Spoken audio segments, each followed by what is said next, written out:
Back again, my friends. Conscious Crypto, hosting it in the Conscious Crypto Corner. Whipping out hot motherfucking sauce. So let's get this growing and going and knowing, whatever that means. Man, I keep revisiting this video because it has absolutely pivoted my entire experience with trading by shifting the linchpin in my mindset. One critical linchpin within the amalgam of my mindset, and I have now seen the whole game in a different light.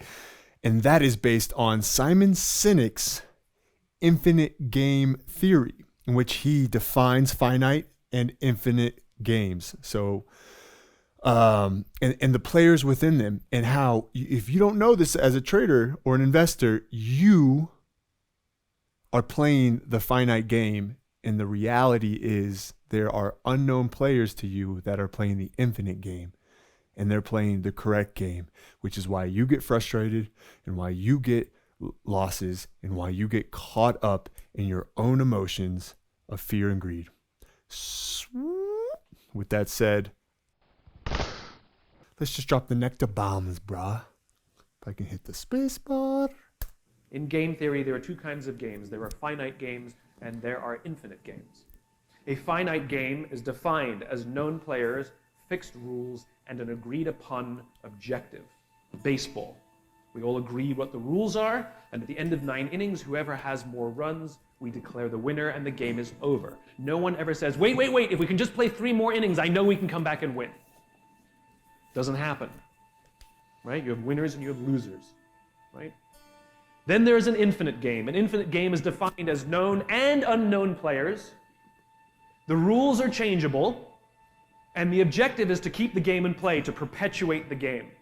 Okay, we're going to go cross-reference that with Mark Douglas. So yes, from a logical standpoint, you would think, okay, we have a finite game and we have an infinite game in the world of trading.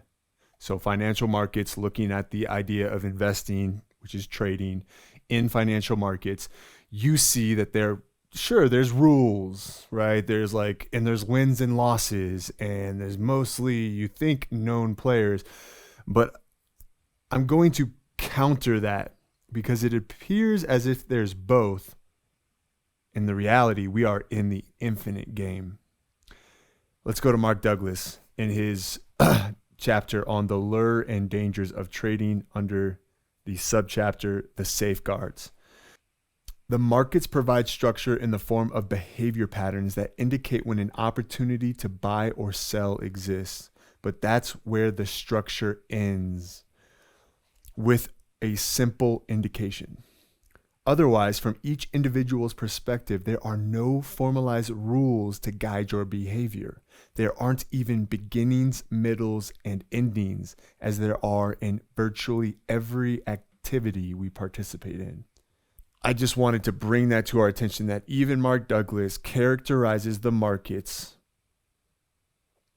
as a limitless environment where there aren't even beginnings, middles, or endings. And there's no formalized rules to guide your behavior. This is why people blow accounts. This is why people YOLO on options, because there are no formalized rules saying that you can't do that. And that is rare for us, because we went through school. If you were anything like me, school was strict and it created a little rebel in me, which is probably why I love trading, because it allows for the freedom of expression. Dropping one tab over. In other words, the very reason we are attracted to trading in the first place is the unlimited freedom of creative expression. It is the same reason we feel a natural resistance to creating the kinds of rules and boundaries that can appropriately guide our behavior. So, we are in an infinite game where there are known and unknown players, and the whole purpose of the game is to keep it perpetuating, to keep it alive. Like, not to win or lose so that the game can be over and we all can go home, but so that when you get up the next day or Tokyo wakes up that night, they get up to a game where the rules feel different, right? The situation of the market is different, but the game is still alive. The question is, will you be? When you pit a finite player versus a finite player, the system is stable. Baseball is stable. When you pit an infinite player versus an infinite player, the system is also stable. The Cold War was stable because there can be no winners and losers. It doesn't exist. That's not a scenario we want. And so you keep the game in play to keep it stable. And in an infinite game, because there are no winners or losers, what happens is players drop out when they run out of the will or the resources to play. And then they're replaced by other players. The game perpetuates. The players change out. Man, that gets me going right there, because I can't tell you how many times in my career, and it's not the longest career, but in my career that I felt like this is it. It's over. It's over, right? And I can't tell you how many stories I hear about traders booming and busting. Even a guy that was considered one of the all-time greats, Jesse Livermore, had boom and bust cycles throughout his entire career and ended up taking his life. So perhaps there's a lesson there that we can tie in at the end. I'm feeling that. But when you switch here and you stop becoming a finite player trying to play the infinite game, when you stop becoming a finite player playing infinite players, you're moving out of a mindset of a belief system of it's all about my wins and losses. It's all about my profits in dollars. It's all about me being right and avoiding being wrong, making money and avoiding loss. That kind of mentality is limited. It will burn your candle on both ends, leaving you burnt out both financially, mentally, emotionally, probably spiritually. Jesse Livermore. There needs to be a shift. We have resources and we have will in the game of trading. We have resources and we have will in the game of trading. Our resources and our will are actually one and the same. I'm making that statement. The resources we have are financial capital.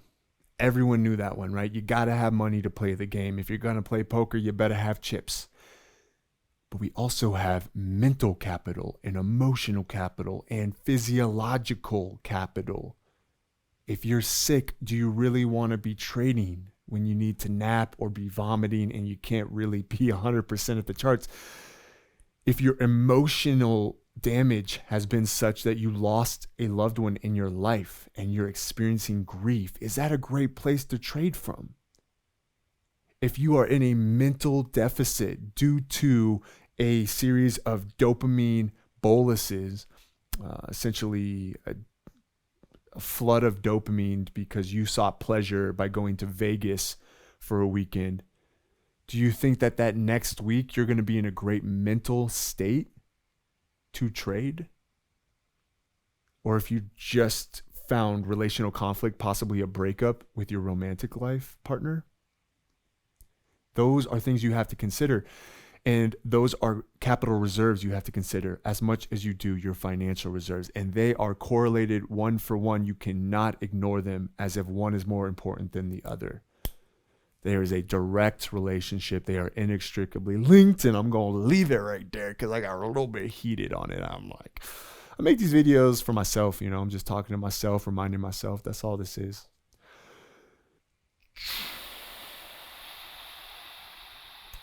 Problems arise when you pit a finite player versus an infinite player, because the finite player is playing to win and the infinite player is playing to stay in the game. And the finite player will always get frustrated. They will find themselves in quagmire. Hanging around. Kid's got alligator blood. Can't get rid of him. If you're getting frustrated, it's because you are approaching the markets with impatience. Impatience is a demand for your desires to be met now, in the immediate moment. Patience is a willingness for your desires to go unmet. literally a state of allowance for your desires to go unmet. That is monumental. So we only get frustrated when we're stuck in a finite mentality. We only get frustrated when we think that this game is about our P&L on Monday morning, when the reality is it's about your P&L for the week, if not the month.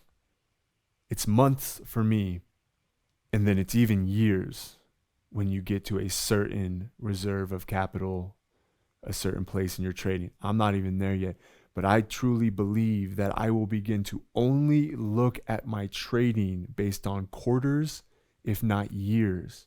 And at the moment, I look at my P&L based on, yes, every week, but also the accumulative, the real crux of my positioning in the market shifts month to month, in which I know what kind of trading I need to do, what I need to not do in order to have the month that I deserve. I'll add one last thing here on the first page of chapter 5, the dynamics of perception in trading in the zone. Mark Douglas writes, the very best traders, this is regarding professional traders, they are in the flow because they're perceiving an endless stream of opportunities. And when they're not in the flow, the very best of the best can recognize that fact and then compensate by either scaling back or not trading at all. This prevents the frustration.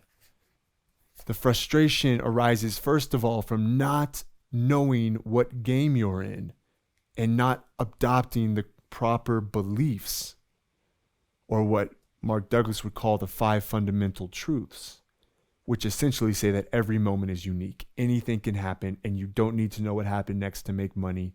You just need an edge that says there's a higher probability of this trade going that way versus against me. Yo, thanks for dropping in, my dudes. I'm hoping this was cool for you too. I'm feeling quite the groove, and I hope that you will drop in soon. Toodaloo!